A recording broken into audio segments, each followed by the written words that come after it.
from the National News Studio, Sri Lanka.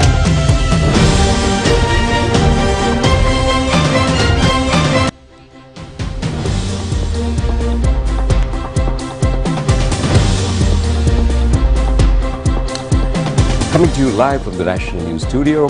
This is the news. Welcome, good evening. Our name is Clifford Richards. And I'm Sharon Mascarenas. First, it's a look at the day's headlines.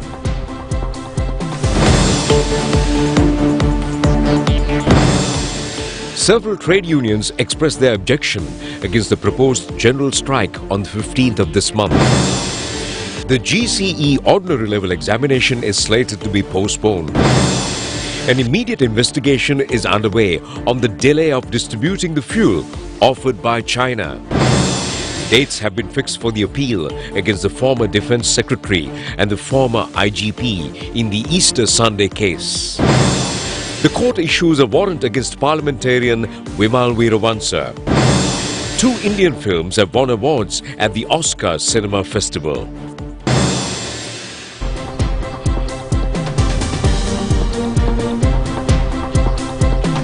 We're moving on to the stories in detail. Now, although the joint trade union forum of professionals have planned to organize a general strike on the 15th of this month, some trade unions have decided not to extend their support for the strike.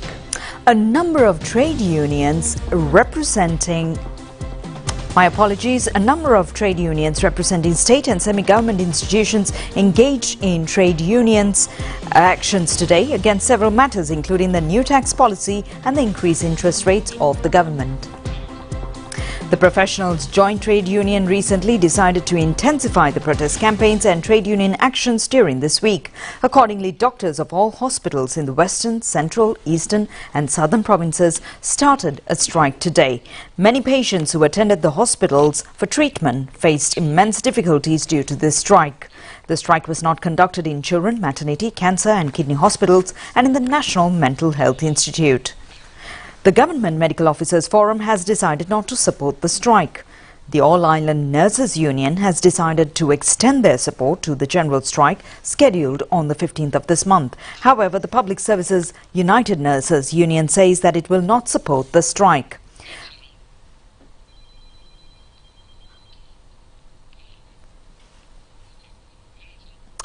President of the Union, Venerable Muruthettuwe Anandathera, had held discussion with the President, and as a result of this, the government has decided not to slash down the additional allowances paid to the nurses. Issuing a communique, the Public Services United Nurses Union says that the government has provided solutions to many problems in the nursing service. The bank employees island-wide today reported due to duty in black dress, expressing their protest to the government. The employees of the harbour have started work to rule campaign today and tomorrow. All trade unions in the Colombo harbour today staged a protest near the main axis of the Colombo harbour. Protest campaign was also held in front of the Sri Jayawardhanapura University today. The University Lecturers Trade Unions Forum has started a continuous strike since the 9th of this month. The State Printing Department also said that they will support the general strike on the 15th of this month. Lanka Teachers Trade Union also said that teachers and principals will extend their support to the strike.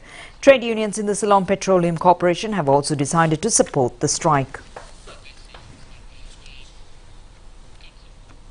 President Ranil Wickremesinghe says the government has taken a principled decision to expand the distribution of fuel, which is expected to commence shortly. He made these remarks during a discussion with the representatives of the Sinopec group held at the Presidential Secretariat this morning. The representatives from the Sinopec group confirmed their readiness to invest in the import, storage, distribution and marketing of fuel to cater to Sri Lanka's energy requirements. The representatives informed the Sri Lankan government that their organization has adhered to the existing system and has applied accordingly. And they further conveyed their readiness to fully finance the construction of a refinery in Hambantota, which has been identified as a central energy hub by the government. Expressing his views, the President further stated that Sri Lanka expects to rapidly develop the following program with the International Monetary Fund. The Minister of Power and Energy, Kanchana Wijesekara, was present at this occasion. Minister of Education Susil Premajanta says that the GCE ordinary level examination that is scheduled to be held in the future may be postponed. The minister points out that although the GCE A-level examination was conducted successfully, the evaluation of the answer scripts has delayed by about 2 weeks. This has led to decrease the time duration between the two exams. Therefore, the GCE O-level exams is slated to be postponed for some time. The GCE Advanced Level examination was successfully completed on the 17th of February this year. The evaluation of the A-level answer scripts had been scheduled to start on the 22nd of February. Usually it takes 6 weeks to complete the process. However, due to some demands made by the university lecturers and the teachers, the process of evaluating of answer scripts was delayed. The Ministry of Education says, however, these demands have been met successfully at present. Secretary to the Ministry of Education Nihal Ranasinghe said that several cabinet decisions have been made following lengthy discussions. Accordingly, payments for evaluating answer scripts have been increased. Measures have also been taken to increase the allowances paid to the university lecturers. වැඩි කරලා තියෙනවා විශ්වවිද්‍යාල ආචාර්යවරුන්ගෙත් වට නියමිත දීමනාවන් විශාල වශයෙන් අපි වැඩි කරලා ඒ සඳහා ප්‍රතිපත්තිමය අනුමැතිය අරගෙන දැන් ඒක ක්‍රියාත්මක කරන මට්ටමට සකස් කරලා තියෙනවා. මීට කලින් උසස් පෙළ විභාගයේදී අපි Commissioner General of Examinations Amit Jayasundara said that earlier payment of 500 rupees has been increased up to 2,000 rupees this year. The university staff is also eligible for 2,000 rupees daily allowance. වැඩි කරලා තිබෙනවා. මේ සියලු දෙනාගේම ගාස්තු දෙගුණයකින් පමණ 100කින් පමණ වැඩි කරලා තිබෙනවා. අර රුපියල් 2000ක දෛනික දීමනාව මේ හැම කෙනෙකුටත් වැඩි වෙනවා. Minister of Education also expressed his views to the media in this connection. The minister said that the delay of the evaluating answer scripts will be led to release the results of the A-level examination. There should be at least 3 months interval between two exams. Therefore, it is slated to postpone the O-level examination. However, we expect the university lecturers and teacher trade union leaders may consider this as a duty for their children and expedite evaluation process of answer scripts. Minister Mahinda Amaravira instructed the relevant officials to start an investigation immediately on the reported delays of distribution of fuel donated by the Chinese government among the farmers. The minister gave these instructions following some reports that farmers in some districts have not received the fuel subsidy. A special discussion in this connection was held at the Ministry of Agriculture today. It has been planned to provide farmers with 15 litres of diesel per hectare. The minister said some farmers informed him over the phone that they have not yet received it. The minister instructed the officials to distribute the diesel stocks among the farmers without delay. The Chinese government has donated a stock of 6.89 million litres of diesel. Farmers who have cultivated paddy lands from half an acre to 1 acre are eligible to obtain the fuel subsidy. The fuel is issued from Supetco filling stations. Fuel was distributed among farmers in the Bandaragam area today. Bandaragam Cooperative Filling Station distributed 5,826 litres of diesel among 1,100 farmers in the area. Several public rallies organized by the political parties under the propaganda campaign for the local government polls was held in several areas in the island yesterday.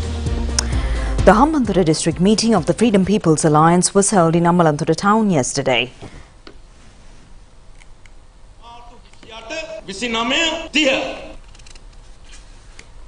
A public rally organized by the SJB was held at Katuwana area under the patronage of opposition leader Sajith Premadasa.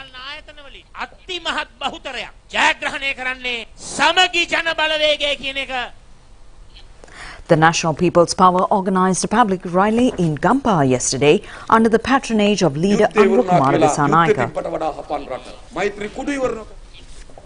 Protest campaigns have been organized island-wide against power tariff hike. People in many areas in the island staged protests last night as well. The protest organized by the National People's Power was held at the Morontoda Bridge in Kegol. Lighting torches, and also protesters said that they can't afford to pay the increased electricity bills and demanded a relief from the government.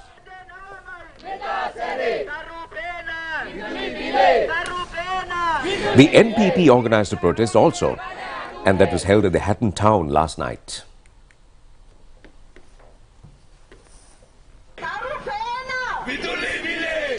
Another protest was held at the Andagal town in Epawala. Protesters of the National People's Power said that they can't bear up the burden of inflation. The Colombo Businessmen's Association says that the responsibility of the trade unions is not to engage in strikes, but to extend the required support to the government to stabilize the country's economy. They expressed their views today at a press briefing held in the Government Information Department. General Secretary of the Colombo Businessmen's Association, Chaminda Vidanagamage, said that all sectors will have benefits through the appreciation of rupee. Prices of essential items may decrease at large extents by April. Sri Lanka was at second place among the high cost of living countries. However, today it has dropped to the 16th position.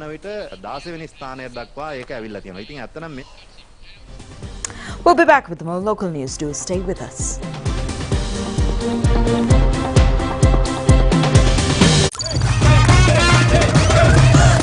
Cut to me, fun tamai.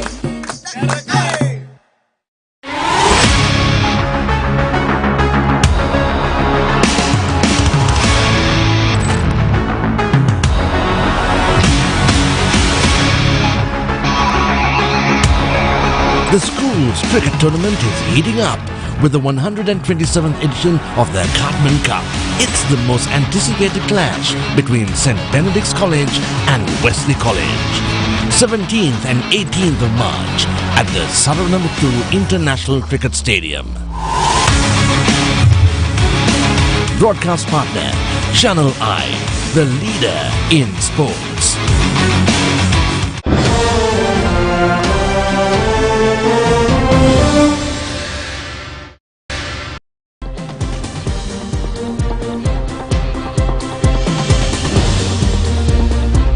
Welcome back after the news, and we move on to more local stories. Health Minister Dr. Kelly Rambukwella says that the health sector in the country will return to normalcy by next month. At a press briefing held in Colombo today, he said that the Health Ministry is receiving required funds to a certain extent since last month. Health Minister Dr. Kelly Rambukwella said that Sri Lanka had to face some difficulties due to the severe economic depression in the past period. Now the government is funding solutions. The government is finding solutions to the economic problems. The Health Ministry's situation is now developing and will be able to reach a positive financial situation. අපේ තිබ්බ ණය ප්‍රමාණය සම්පූර්ණයෙන්ම අඩු කරන්න මේ සති දෙක ඇතුළත භාණ්ඩාගාරික බිල් ගෙවීමට එකඟ වුණා සියලුම දෙනා සපියුම් කරුවන්ට සම්පූර්ණයෙන්ම වගේ 175ක් අවසන් කරගන්න හැකියාවක් දෙනවා. ඒ වගේම කියන්නට ඕනේ මීට මාස 3කට 4කට තිබ්බට වඩා ඉතාමත්ම හොඳ මූල්‍යමය ශක්තිමත් තැනකට අපි තෙමින් කෙමෙන් ගමන් කරමින් ඉන්නේ. Minister Dr. Kelly Rambukwella added that the newspaper reports of the Health Ministry is attempting to purchase some cancer drugs at higher prices are totally false. There is no truth that the Ministry of Foreign Affairs had granted 500 million rupees to purchase medicine. Although the Foreign Ministry has pledged to grant such an amount as a policy, but only 100 million rupees have been granted so far. The Health Minister said that a discussion will be held on Wednesday regarding the bidding process, as all officials of the Health Ministry are committed to provide medicines to the patients without any shortage. Archbishop His Eminence Malcolm Cardinal Ranjit says that he expresses his dissatisfaction for the two parliamentarians who criticized the Supreme Court decision regarding the local government polls as a breach of parliament privileges. The Archbishop made this comment at a media briefing held in Colombo today. Archbishop His Eminence Malcolm Cardinal Ranjit said that two government MPs have pointed out that the relevant Supreme Court decision has led to the breach of parliament privileges by them. This is an utter challenge, an attack made against the independence and the respect of judiciary. As a legislature, the parliamentarians and also the parliament's responsibility is to prepare the required rules and regulations and to pass them in-house. The Supreme Court has fixed the dates to consider the appeal filed by the Attorney General against former Defence Secretary Hemasiri Fernando and the former IGP Pujit Jayasundara acquitting from the Easter Sunday case. Accordingly, proceedings of the petition will start on the 4th of July. Former Defence Secretary Hemasiri Fernando and former IGP Pujit Jayasundara had been charged against negligence on the Easter Sunday incident. The three-member panel of High Court judges ordered to acquit the two suspects. However, the Attorney General filed an appeal against this decision at the Supreme Court. The Supreme Court judges panel, headed by Preeti Padman Surasena, ordered to summon the case on the 4th of July. The Colombo Magistrate Court today issued a warrant against parliamentarian Vimal Veeravansa to be arrested and produced before courts regarding an incident occurred in front of a UN office in Colombo 2016. Vimal Veeravansa and 6 others have been charged against causing an inconvenience to the public by blocking the road in front of the UN office and organising a protest at the time of UN Human Rights Commissioner's visit to Sri Lanka in 2016. Parliamentarian Vimal Veeravansa did not appear before the courts today when the case was summoned. The Cinnamon Garden Police had filed the case against him. The Department of Immigration and Immigration expresses its regret to parliamentarian Mahindananda Alutgamage for not allowing him to go abroad at the departure terminal in the Katunayake Bandaranaike International Airport recently. Well, the department issuing a communique says that the cause for this incident is due to a false information included in the data network of the department. A female officer had mistakenly entered the details of Mahindananda Alutgamage's passport in the banning list. Accordingly, the officials at the departure counter had refused Alutgamage's embarkation. The Immigration and Immigration Department further says that the relevant female officer's service has already been suspended and further investigations are being carried out by the CID and the Sri Lanka Computer Emergency Response Institute. The Janasetta Peramuna has inquired about the legal actions taken against the suspects who entered the Sri Lanka Rupavahini Corporation premises by force during the Golfe struggle that occurred on the 13th of July last year. The Janasetta Peramuna has made this request under the provisions of the Right to Information Act No. 12 of 2016. The General Secretary of the Janasetta Peramuna, Venerable Battaramulle Seelarathanathera, handed over a letter in this connection to the Director General of the Sri Lanka Rupavahini Corporation, Asanga Jayalat. The Thera is on the opinion that the strugglers had attempted to cancel the Full Moon Poya Day programs on that day. The Thera says it is a damage to Buddhism in Sri Lanka. The Thera had also asked the corporation about the legal actions taken against the struggles who entered the premises. The Thera has also inquired whether the struggles had inflicted damages to the property of SLRC. If so, what actions taken by the corporation to recover the damages? Well, the Commonwealth of Nations flag for peace was raised today, marking the Commonwealth Day. The raising of the flag symbolizes Sri Lanka's commitment to shared values and principles of the Commonwealth. The flag was raised by State Minister Tharaka Balasuriya with the participation of the Secretary of Ministry of Foreign Affairs Arune Vijayawardena. The hoisting of the Commonwealth of Nations flag for peace by member states as a collective commitment to peace is an initiative launched by the Commonwealth Secretariat in line with this year's theme, Forging a Sustainable and Peaceful Common Future. This year's Commonwealth Day marks the 10th anniversary of the signing of the Commonwealth Charter. State Minister Balasuriya in his speech stated that Sri Lanka, a founding member of the Commonwealth, welcomes the initiative and expressed his appreciation to the organization for its efforts in promoting peace and prosperity worldwide. Delivering introductory remarks, Foreign Secretary Vijayawardena highlighted the relevance of the initiative for Sri Lanka, which has suffered years of conflict, and that Sri Lanka has identified the year 2023 as a year of reconciliation, recovery, and national unity. The closing meeting of the first session of the 14th National People's Congress was held today. Chinese President Xi Jinping, addressing the meeting, called for more efforts in building China into a great modern socialist country and realizing national rejuvenation. The 14th National People's Congress, China's national legislature, held the closing meeting on its first session this morning at the Great Hall of the People in Beijing. Xi Jinping and other Chinese leaders attended the meeting at the Great Hall of the People in Beijing. The event, which brought together nearly 3,000 delegates from across China, saw the election of President Xi Jinping for an unprecedented third term, the appointment of a new Premier Li Qiang, and a host of other senior functionaries. In his speech, President Xi also The General Secretary of the Communist Party of China's Central Committee and the Chairman of the Central Military Commission expressed his gratitude to trust from the NPC deputies and the people. Noting that it is his third term as the Chinese president, he said that the Chinese nation had both glory and hardship in its history and has embarked on an historical process of great rejuvenation under the leadership of the CPC. President Xi, in his speech, vowed to modernize China's military to make it a great wall of steel, calling on the country to step up efforts to defend the national security. Now, on behalf of the government and the people of Sri Lanka, President Ranil Wickremesinghe extended congratulations to the Chinese President Xi Jinping on his confirmation of a third term as President of People's Republic of China. President Ranil Wickremesinghe acknowledged the accomplished leadership of President Xi Jinping, stating that under his leadership, China has overcome challenges and made great progress. He said that President Xi Jinping's third term in office will open new vistas for China.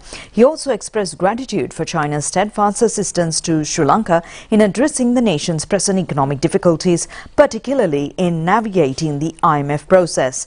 The president also expressed confidence that during President Xi Jinping's new term in office, the existing robust cooperation between the two countries will continue to flourish for the mutual benefit of the people of both countries. President Wickremesinghe conveyed his heartfelt well wishes for President Xi Jinping's personal welfare as well as the ongoing success and prosperity of the amicable citizens of the People's Republic of China.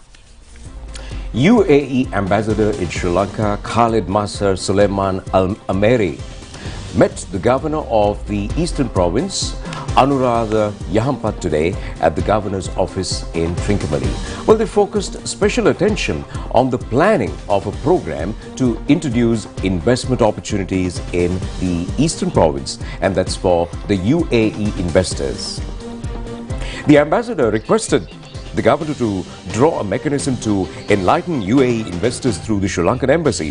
He also requested to start a new tourism promotion program to attract UAE tourists to Sri Lanka. Meanwhile, the ambassador said 10 million saplings of mangrove will be planted in Sri Lanka, including the sea belt in the Eastern Province, as a measure to conserve the environment. Please accept it. Thank you very much. This is the story.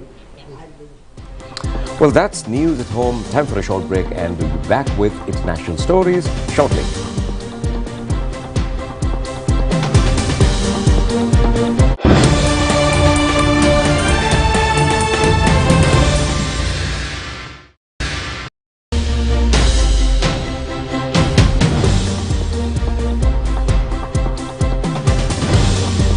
A lot of glitz and glam last night, and this was at the Oscars, where Everything Everywhere All at Once wins 7 Oscars and became the most awarded Best Picture winner this year at the 95th Academy Awards, which was held in Los Angeles last night. And more details coming up on that topic. Well, Brendan Fraser tearfully accepted the Academy for the Best Actor Oscar for his role in the film The Whale. His Best Actor trophy caps off a successful run on the award circuit this season, who also won a SAG Award and Critics' Choice Award for his performance in The Whale. Michelle Yeoh has made Oscars history, becoming the first Asian Best Actress winner. Daniel Kwan and Dalian Chanel, known as collectively the Daniels, are third due to the win Best Director for Everything Everywhere All at Once. Ki Hu Kwan Comeback has reached its pinnacle, winning the Oscar for Best Supporting Actor. Ki Hu Kwan made his big screen debut in Indiana Jones and the Temple of Doom and saved Data in the Goonies. He holds a film degree. Jamie Lee Curtis winning the first Oscar for Best Supporting Actress for her role as Deirdre in Everything Everywhere All at Once.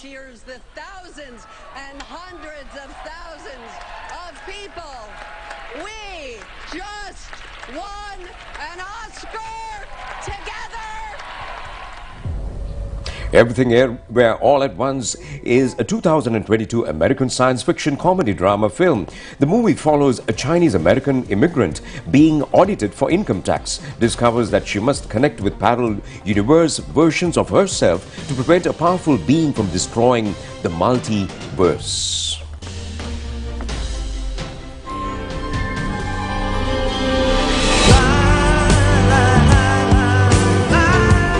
All right. Are you guys ready? Ooh. RRR. The song Natu Natu from the hit Telugu language film RRR has made history by becoming the first Indian film song to win an Oscar. Before becoming a lyricist. Elephant Whispers won the first Best Indian Documentary Short Film to win an Oscar. The documentary tells the story of an indigenous couple named Boman and Billy as they care for an orphaned baby elephant. Pride of every Indian.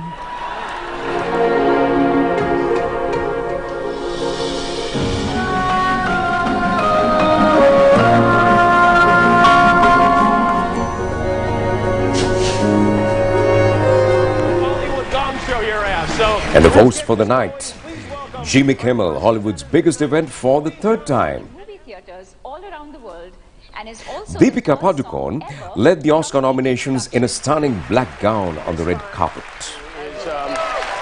Right there, and an AMC. Well, for the first time in 62 years, the Academy replaced the old tradition with a champagne-colored Oscars carpet.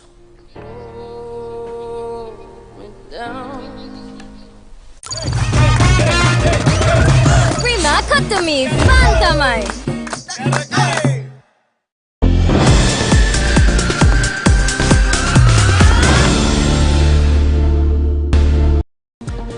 Welcome back, and we're moving into the world of sport in the excitement after the excitement of the Oscars.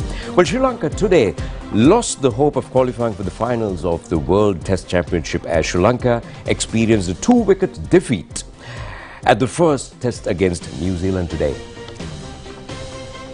The match was played in Christchurch and Sri Lanka scored 355 runs for the first innings. New Zealand scored 373 in the first innings. Sri Lanka scored 302 runs in the second innings. At the final of the match today, New Zealand had to score 257 runs in 52 overs for the victory. New Zealand won the match, only losing 8 wickets. Kane Williamson scored his 27th century in Test cricket. Daryl Mitchell was named as the man of the match, and the second test will begin on Friday. Prima Katami Fantamai.